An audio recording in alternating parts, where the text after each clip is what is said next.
I spent 18 years at the Lincoln Journal-Star, and I loved it.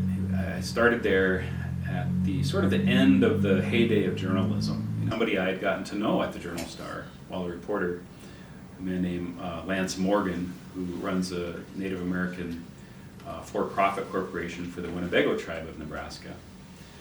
And he offered me a job managing, or being a manager for Indians.com, which is a Native American news website.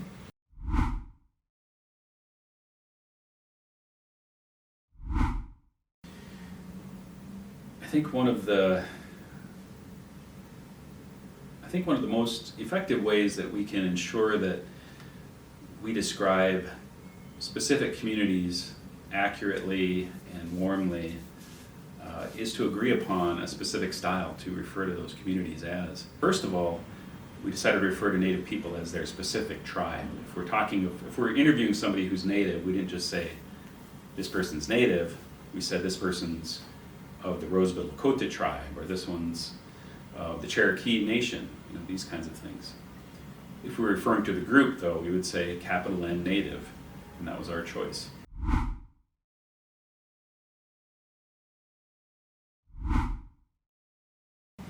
I wouldn't describe Indians.com as a mainstream media organization.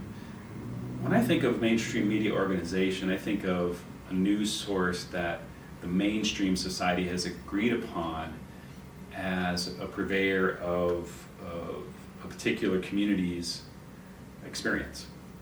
Our organization serves Native American readers, and Native American people don't think of themselves as part of the mainstream. Primarily because the mainstream doesn't consider us part of themselves.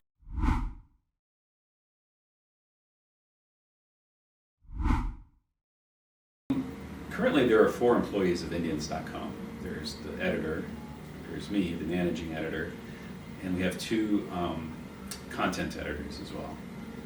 And so the editing process is essentially I write an article, I send it to my editor, and he does what he wants with it. And he's an incredible editor, so I don't mind, I just completely don't mind him doing what he needs to do to the story. Excuse me. By comparison, at the Lincoln Journal-Star, at least when I started there, an article would first go to my city editor, or an assistant city editor. They would review it, and then it would go to the copy desk. And oftentimes there would be 2 sets of eyes there on the copy desk that would review that story. And then the copy desk would then send it off to be printed. That's changed quite a bit since the newspaper got rid of its copy desk entirely. There are at least 2 less sets of eyes now on any article. But still, you still get at least 2 editors reading every story that you write.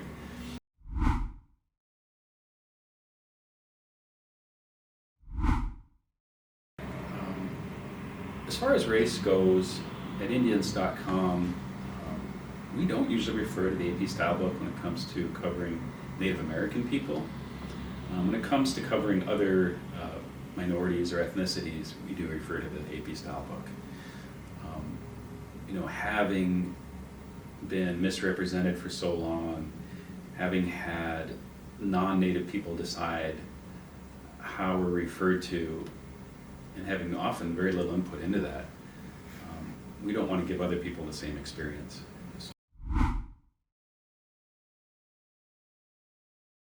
When it comes to word choice, how we decide to refer to a particular group of people can then be how our society looks upon those people as whether they're humans or not.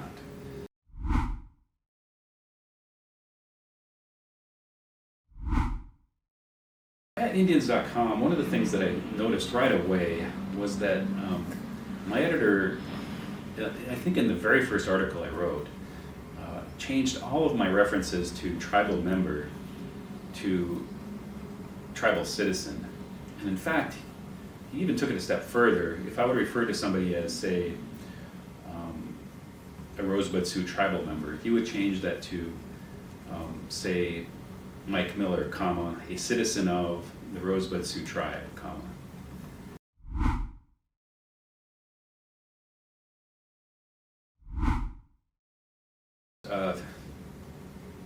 one of the worst terms I still hear and still read oftentimes is just the word Indian, referring to Native American people as Indians.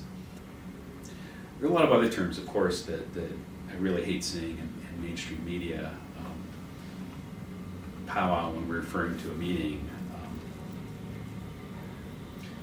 Indians, Braves, Redskins, Chiefs, all of these mascots, all of these names, I see as trophies. I see as the dominant culture displaying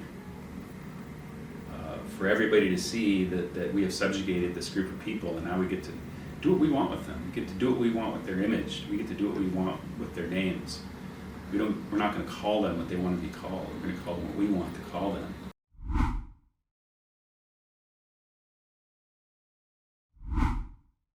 Those news organizations use insensitive language when referring to race. It gives the okay for everybody to use those kinds of terms. And it just makes it feel okay to put people in a box, to dehumanize people. It gives the green light for that kind of behavior.